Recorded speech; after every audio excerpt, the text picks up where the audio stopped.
Start ബട്ടണിൽ click ചെയ്ത് ഇവിടെ കൺട്രോൾ പാനലിൽ ക്ലിക്ക് ചെയ്ത് അതിന്റെ ഓപ്ഷൻസിലെല്ലാം ഓരോന്നോരോന്നായിട്ട് സെലക്ട് ചെയ്യേണ്ടതായിട്ട് വരാം. എന്നാൽ ഈ കൺട്രോൾ പാനലിൽ തന്നെ നമുക്ക് അതിന്റെ ഓപ്ഷൻസ് ഇവിടുന്ന് തന്നെ സ്വീകരിക്കാൻ പറ്റുന്ന സബ് മെനു ആക്കി എടുക്കാനായിട്ട് സാധിക്കും. ഇതിനായിട്ട് സ്റ്റാർട്ട് ബട്ടണിൽ റൈറ്റ് ക്ലിക്ക് ചെയ്ത് പ്രോപ്പർട്ടീസിലേക്ക് പോവാ, ഇവിടെ കസ്റ്റമൈസിൽ പോവാ, അതിനുശേഷം അഡ്വാൻസിൽ പോയതിനു ശേഷം ഇവിടെ ഏറ്റവും അടിയിൽ കാണുന്ന കൺട്രോൾ പാനലിൽ ഡിസ്പ്ലേ ആസ് എ ലിങ്ക് എന്ന് മാത്രമേ കൊടുത്തിട്ടുണ്ടായിരിക്കുള്ളൂ. ഇത് ഡിസ്പ്ലേ ആസ് എ മെനു എന്ന് കൊടുക്കുക. അപ്പോൾ നമുക്ക് ഓക്കെ കൊടുക്കുക. ഇനി നമുക്ക് എല്ലാം കാണാനായിട്ട് സാധിക്കും. ഇവിടെ കൺട്രോൾ പാനലിൽ പോയി കഴിഞ്ഞാൽ ആ ലിസ്റ്റ് കംപ്ലീറ്റ് ഇവിടുന്ന് കാണാനായിട്ട് പറ്റും. മറ്റൊരു മെനു പോലെ കൺട്രോൾ പാനലിൽ പ്രവർത്തിക്കുന്നതായിട്ട് കാണാനായിട്ട് സാധിക്കും. ഇത് ഓഫ് ചെയ്യാനായിട്ട് നേരത്തെ പറഞ്ഞ പോലെ റൈറ്റ് ക്ലിക്ക് ചെയ്യാം, പ്രോപ്പർട്ടീസിലേക്ക് പോവാ, കസ്റ്റമൈസിൽ പോയി അഡ്വാൻസിലേക്ക് പോവാം. ഇവിടെ ഡിസ്പ്ലേ ആസ് എ ലിങ്ക് കൊടുത്തു കഴിഞ്ഞാൽ അത് നേരത്തെ ആദ്യത്തെ പോലെ ആവും. എന്നാൽ ലിസ്റ്റ് ബട്ടൺ കാണാനായിട്ട് ഇതിൽ ക്ലിക്ക് ചെയ്താൽ മതി. ഇനി അത് കൺട്രോൾ പാനൽ കാണേണ്ടതേ ഇല്ല എങ്കിൽ ഡോണ്ട് ഡിസ്പ്ലേ ദിസ് ഐറ്റം എന്ന് ക്ലിക്ക് ചെയ്യും. ഇതുപോലെ തന്നെ നമ്മുടെ മറ്റ് മെനുകളെയും കൂടി ഇവിടെ നോക്കാനായിട്ട് സാധിക്കും. ഇവിടെ നോക്കാം, മൈ കമ്പ്യൂട്ടർ എന്നത് കാണാനായിട്ട് സാധിക്കുന്നു. മൈ കമ്പ്യൂട്ടർ ഡബിൾ ക്ലിക്ക് ചെയ്ത് കഴിഞ്ഞാലാണ് ഡ്രൈവിൽ ഡീറ്റെയിൽസ് എല്ലാം കിട്ടുന്നതുള്ളൂ.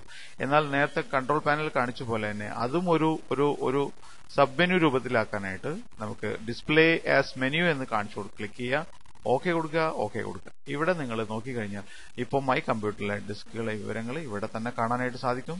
നമുക്ക് ഇവിടുന്ന് തന്നെ സി ഡ്രൈവിലേക്കോ ഡി ഡ്രൈവിലേക്കോ ഉടനെ പോകാനായിട്ട് പറ്റും. സാധാരണ നമ്മളിത് ക്ലിക്ക് ചെയ്ത് ഇവിടെ ഡബിൾ ക്ലിക്ക് ചെയ്തോ ആക്കാണ് പോവാറ്. ഇങ്ങനെ സബ് മെനു ആക്കി എടുക്കാനായിട്ട് പറ്റും. ബൈ ഡിഫോൾട്ട് ഇത് കാണാറില്ല. ഇത് സെറ്റ് ചെയ്തെടുത്തു കഴിഞ്ഞാൽ തീർച്ചയായിട്ടും നിങ്ങൾക്ക് അങ്ങനെ പോകാനായിട്ട് എളുപ്പത്തിൽ സാധിക്കും. ഇതുപോലെ തന്നെ മൈ ഡോക്യുമെന്റ് നിങ്ങൾക്ക് ഇടയ്ക്കിടയ്ക്ക് ഉപയോഗിക്കേണ്ട സംഗതിയാണ്. മൈ ഡോക്യുമെന്റ് തുറന്നിട്ട് വേണം അതിലെ കാര്യങ്ങൾ ചെയ്യാനായിട്ട്. ഇതും ഈ സ്റ്റാർട്ട് ബട്ടണിൽ നമുക്ക് സബ് മെനു രൂപത്തിലാക്കാനായിട്ട് അതിന്റെ പ്രോപ്പർട്ടീസിലേക്ക് പോവുക, പ്രോപ്പർട്ടീസിൽ പോയി ശേഷം കസ്റ്റമൈസിലേക്ക് പോവാം, അതിനുശേഷം അഡ്വാൻസിലേക്ക് പോവാം. ഇവിടെ നിങ്ങളുടെ മൈ ഡോക്യുമെന്റ്സ് എന്ന ഓപ്ഷൻ കാണാം, മൈ ഡോക്യുമെന്റ് എന്ന ഓപ്ഷൻ കാണാം.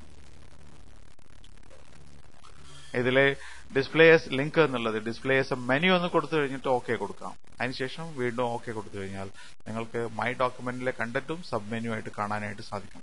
ഇവിടെ മൈ മ്യൂസിക് സാമ്പിള്, മൈ പിക്ചേഴ്സിന്റെ സാമ്പിള്, മൈ വീഡിയോ സാമ്പിള് എല്ലാം നിങ്ങൾക്ക് മെനു രൂപത്തിലായിട്ട് കാണിക്കാനായിട്ട് സാധിക്കും. ഈ മൈ മ്യൂസിക് ഇവിടെ കാണുന്നത് തന്നെയാണ് ഇവിടെയുള്ളത്. നിങ്ങളുടെ മ്യൂസിക് ഫയൽസ് ഉടനെ എടുക്കാൻ പറ്റും. അതുപോലെ തന്നെ നിങ്ങളുടെ പിക്ചർ ഫയൽസ് പെട്ടെന്ന് എടുക്കാനായിട്ട് മൈ പിക്ചർ ഫയൽസിനെയും നിങ്ങൾക്ക് പ്രോപ്പർട്ടീസിലൂടെ കസ്റ്റമൈസ് ചെയ്ത് അഡ്വാൻസ് ചെയ്തതിനു ശേഷം അടിയിൽ മൈ പിക്ചേഴ്സ് എന്ന ഈ ഭാഗം ഡിസ്പ്ലേ ആസ് മെനു എന്ന് കൊടുക്കുക, ഓക്കെ കൊടുക്കുക, അതിനുശേഷം ഓക്കെ കൊടുക്കുക. ഇവിടെ നിങ്ങളുടെ മൈ പിക്ചേഴ്സും പിക്ചർ ഫോൾഡറും നിങ്ങൾക്ക് കാണാനായിട്ട് സാധിക്കും. ഇപ്പൊ ഒന്നുമില്ല, സാധാരണ സാമ്പിൾ ഫോൾഡറാണ് കിടക്കുന്നത്. നേരിട്ടുള്ള ഫോൾഡർ ഒന്നും ഇല്ലാത്ത കാരണമാണ് അങ്ങനെ കാണുന്നത്. തീർച്ചയായിട്ടും സബ് ഫോൾഡറിൽ കിടക്കുന്ന കാരണം ഇത് കാണാനായിട്ട് സാധിച്ചു.